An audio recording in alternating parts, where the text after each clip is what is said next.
সকলে দুরূদ পড়ি আল্লাহুম্মা সাল্লি আলা মুহাম্মাদ ওয়া আলা আলি মুহাম্মাদ কামা সাল্লাইতা আলা ইব্রাহিম ওয়া আলা আলি ইব্রাহিম ইন্নাকা হামিদুম মাজিদ আল্লাহুম্মা বারিক আলা মুহাম্মাদ ওয়া আলা আলি মুহাম্মাদ كما باركت على إبراهيم وعلى آل إبراهيم إنك حميد مجيد আমরা সর্বপ্রথম মহান রব্বুল আলামিনের দরবারে শুকরিয়া জ্ঞাপন করি যিনি আমাদেরকে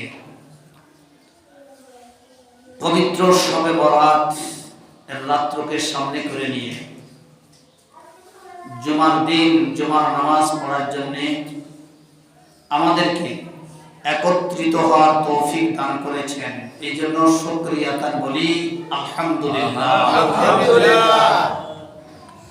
আমি আপনাদের সামনে গত জুমায় বলতেছিলাম একটা হাদিস।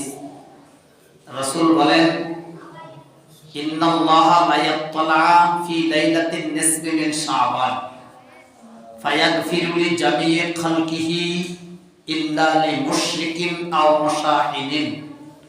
শবে বরাতের রাতে আল্লাহ তাআলা দুই শ্রেণীর ব্যক্তি ব্যতীত আল্লাহ পাক সকল নারী পুরুষকে ইমানদারকে আল্লাহ তাআলা মাফ করে দেন। সুবহানাল্লাহ। সেই দুই প্রকারের এক প্রকারের কথা গত জুমায় বলেছিলাম, যারা অন্তরের মধ্যে বিদ্বেষ পোষণ করে, ভাই ভাইয়ের প্রতি হিংসা বিদ্বেষ, অন্যকে তুচ্ছ তাচ্ছিল্য করে, ছোট মনে করে, নিজেকে বড় মনে করে, অহংকার করে। এই ব্যাপারে রাসূলুল্লাহ সাল্লাল্লাহু আলাইহি ওয়াসাল্লাম হাদিসের মধ্যে বলেন ইয়াকুম আল হাসান ফাইন্নাল হাসাদা ইয়াকুলুল হাসানাত কামা তাকুলুন নারুল হাতাবা।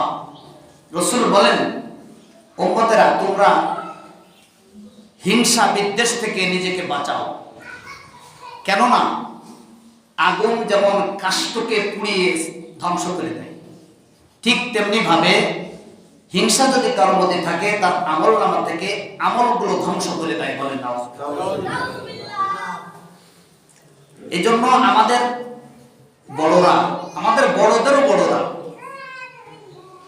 ইনারা হক্কানি পীর মাশায়েখের কাছে, যারা রূহের ডাক্তার, যেমন শরীরের রোগ হইলে আমরা শারীরিক ডাক্তারের কাছে যাই চিকিৎসা নেই, ঠিক তেমনি ভাবে রূহের রোগ আছে। হিংসা বিদ্বেষ অন্তরের মধ্যে থাকা, অহংকার বড়ত্ব ভিতরে থাকা, এটা রূহের রোগ। এটা চিকিৎসার জন্য রূহের ডাক্তারের কাছে যাওয়া জরুরি। এজন্য আমাদের আকাবির যারা, তিনারা এভাবে হক্কানি পীর মাশায়েখদের কাছে গেছেন, গিয়ে তারা নিজের অন্তরের রোগ থেকে নিজেকে মুক্ত করেছেন, অন্তরের রোগ থেকে নিজেকে আত্মশুদ্ধি করেছেন।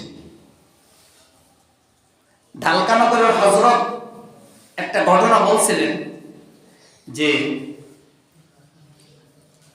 দেওবন্দ মাদ্রাসার একটানা 60 বছরের মুহতামিম হুজ্জাতুল ইসলাম হযরত কারি তৈয়ব সাহেব রহমতুল্লাহি আলাইহি, তিনি বাংলাদেশে আসছেন। এসে মজলিসের মধ্যে বলতেছিলেন, হে বাঙালিরা, আমাদের দেওবন্দ মাদ্রাসায় একজন ছাত্র ছিল বাঙালি। সেই ছাত্রটা প্রতিদিন 5 বেলা নামাজের সালামের পরেই দাঁড়ায় যাইত। দাঁড়ায় বলতো, ভাইরা, আমার মধ্যে অহংকারের ব্যাধি আছে, আপনারা আল্লাহর ওয়াস্তে আমার জন্য দোয়া করবেন, আল্লাহ যেন এই অহংকার থেকে আমাকে মুক্তি দান করেন। এরকম ভাবে 5 বেলা নামাজের সালামের পরেই দাঁড়িয়ে যাইতেন। সাথে সাথে ওই ছাত্রটা বেরোয় গিয়ে সমস্ত মুসল্লিদের জুতা সুজা করতেন। এইরকম ভাবে 1 বছর ওই ছাত্রটা এভাবে করেছে। তা সেই ছাত্রটার নাম কি তোমরা জানো? তো কারি তাইয়্যিব রাহমাতুল্লাহ বলেন সেই ছাত্রটার নাম হলো মাওলানা শামসুল হক ফরিদপুরি রাহমাতুল্লাহ আলাইহি।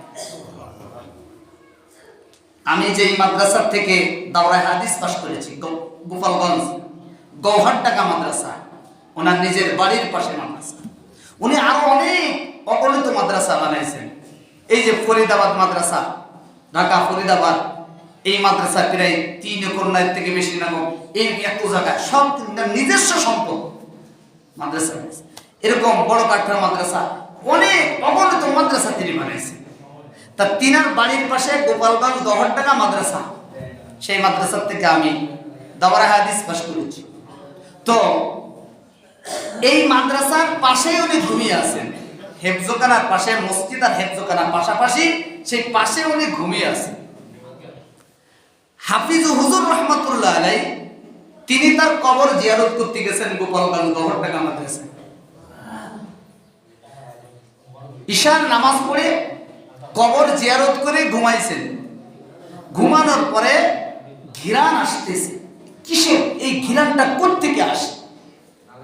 হুজুর রাহমাতুল্লাহ আলাইহি বলেন যে আমি সেই গভীর রাত্রে ওই ঘিরান খুঁজতে আমি রুম থেকে বের হলাম।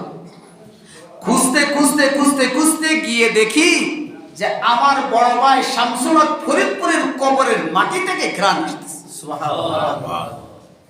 ইনারা এমন মানুষ ছিলেন, তিনারা মরেও অমর হয়ে রয়েছে। অপ্রতিদ্বন্দ্বী আলেম ছিলেন আল্লামা শামসুল হক ফরিদপুরি রহমাতুল্লাহ আলাইহি। তিনি এইভাবে অন্তর থেকে অহংকার, বিদ্বেষ, হিংসা এগুলো তিনারা এভাবেই দূর করেছেন। এভাবে